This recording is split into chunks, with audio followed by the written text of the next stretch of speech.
যে দিনগুলোর কথা বোঝানো হয়েছে সেগুলো জিলহজের প্রথম দশক, যেমনটি বলেছেন রাইসুল মুফাসসিরিন সাহাবী আব্দুল্লাহ ইবনে আব্বাস রাদিয়াল্লাহু তাআলা সহ অন্যান্য মুফাসসিরিন একরাম। তো এই আয়াত থেকেও আমরা বুঝতে পারলাম যে জিলহজের প্রথম দশকের ইবাদত আল্লাহ সুবহানাহু ওয়া তাআলার কাছে অনেক বেশি প্রিয়।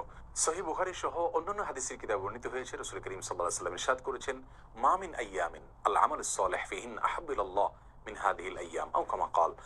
অর্থাৎ জিলহজের প্রথম দশকের ইবাদত বন্দেগী এবং নেকামল এটা আল্লাহ সুবহানাহু ওয়া তাআলার কাছে যত বেশি প্রিয় এবং পছন্দনীয়, অন্য কোনো সময়ের নেকামল ইবাদত বন্দেগী আল্লাহর কাছে এত বেশি পছন্দনীয় নয়। মাস হিসাবে রমাদান যেরকম শ্রেষ্ঠ, অন্য দিনগুলোর মধ্যে জিলহজের প্রথম দশক হলো সবচেয়ে শ্রেষ্ঠ এবং মর্যাদাবান। জিজ্ঞাসা করা হল, ইয়া রাসূলুল্লাহ, অন্য সময় আল্লাহর রাস্তায় জিহাদ করলে সেটাও কি এই দশকের সাধারণ ইবাদতের চাইতে উত্তম নয়?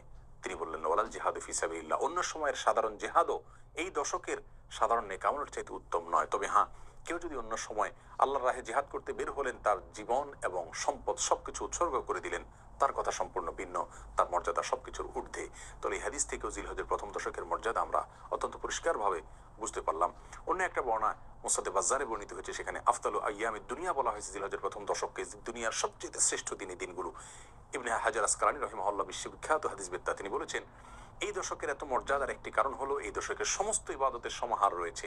এই দশকে ঈমান অন্য সময়ের মতো থাকে, আবার পাঁচ ওয়াক্ত সালাত অন্য সময়ের মতো থাকে, এবং যাকাত অন্য সময়ের মতো এই দশকেও আদায় করা যায়। আর সিয়ামের একটা নজির রয়েছে, আরাফাত দিন রোজা রাখতে হয়, এই দশকের মধ্যে রোজা রাখার বিধানটাও রয়েছে। ইসলামের আরেকটা রকম হজ, সেটা তো এই দশকেই সম্পন্ন করতে হয়, আর কোরবানি এই দশকেই করতে হয়। তাহলে আমরা দেখি ইসলামের সমস্ত রোকনগুলো সহ অন্য অনেক ইবাদতের সমাহার এই দশকে রয়েছে, সেজন্য এর গুরুত্ব আল্লাহ সুবহানাহু ওয়া তাআলার কাছে এত বেশি।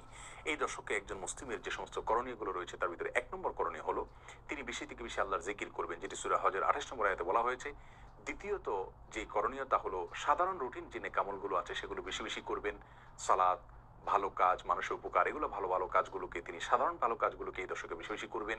আর তৃতীয় হলো অন্যান্য সময় আমরা যে সমস্ত গুনাহগুলো থেকে বেঁচে থাকি সেগুলোকে এই সময় আরো বিশেষ গুরুত্বের সাথে বেঁচে থাকতে হবে, অর্থাৎ সব ধরনের নাফরমানি থেকে বেঁচে থাকার জন্য বিশেষভাবে সচেতন থাকতে হবে এই দশকে।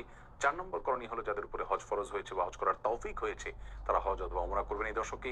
5 নম্বর করণীয় হলো এই দশকের ঈদের দিনে অথবা ঈদের পরের যে দিনগুলো রয়েছে সেই দিনগুলোতে কোরবানি করবেন যার তৌফিক হয়েছে তার জন্য। এবং 6 নম্বর করণীয় হলো যিনি কোরবানি করবেন তিনি তার জিলহজের চাঁদ ওঠার পর থেকে নিয়ে কোরবানি করা পর্যন্ত এই দিনগুলোতে চুল, নখ এবং অবাঞ্ছিত পশম ইত্যাদি এগুলো কাটবেন না, কোনো কিছু কাটবেন না শরীরের, এবং এই 10 দিন সেগুলো থেকে নিবৃত থাকবেন। জিলহজের চাঁদ ওঠার আগে আগে কাটবেন এবং শেষ পর্যন্ত নিবৃত থাকবেন। আর 7 নম্বর করণীয় হলো এই দশকে বেশি বেশি তাকবীর, তাহমিদ এবং তাহলিল পড়া, যেমনটি মুসনাদে আহমদে বর্ণিত হয়েছিল। রাসূল করিম সাল্লাল্লাহু আলাইহি ওয়াসাল্লাম বলেছেন, ফাকফিরু ফিহিন্না মিনাত তাকবীর ওয়াত তাহমিদ ওয়াত তাহলিল, অর্থাৎ জিলহজের প্রথম দশক আসলে তোমরা বেশি বেশি আল্লাহ সুবহানাহু ওয়া তাআলার বর্ণনা করবে এবং প্রশংসা করবে, একত্ববাদ বর্ণনা করবে, অর্থাৎ আল্লাহু আকবার, লা ইলাহা ইল্লাল্লাহ, আল্লাহু আকবার ওয়ালিল্লাহিল হামদ, তাকবীর পাঠ করবে। কোন কোন বর্ণনায় প্রথম 3 বার আল্লাহু আকবারের কথা বর্ণিত হয়েছে, সেটাও বিশুদ্ধ, 2 বারেরটাও বিশুদ্ধ। তাহলে 7 নম্বর আমল হলো এই তাকবীর চলতে ফিরতে, উঠতে বসতে, রাতে দিনে, অজু অবস্থায়, বিনা অজু অবস্থায় সবসময় আমরা বেশি থেকে বেশি পাঠ করব। সাহাবীরা কেউ কেউ এই দশকে বাজারে চলে যেতেন উচ্চস্বরে তাকবীর পাঠ করার জন্য, যাতে করে অন্যের কথা স্মরণ হয় তাকবীরের কথা। এই জন্য এই দশকের সর্বত্র এবং সব সময় বেশি বেশি তাকবীরের ধ্বনি আমরা মৃদু কণ্ঠে বলতে থাকবো, উচ্চারণ করতে থাকবো। 8 নম্বর করণীয় হলো এই তাকবীরটাই আরাফাত দিনের ফজরের নামাজ থেকে, অর্থাৎ জিলহজের 9 তারিখ ফজরের নামাজ থেকে নিয়ে জিলহজের 13 তারিখ আসর পর্যন্ত প্রত্যেক নামাজের পরে একবার করে নারী পুরুষ সকলেই এই তাকবীর পাঠ করবেন।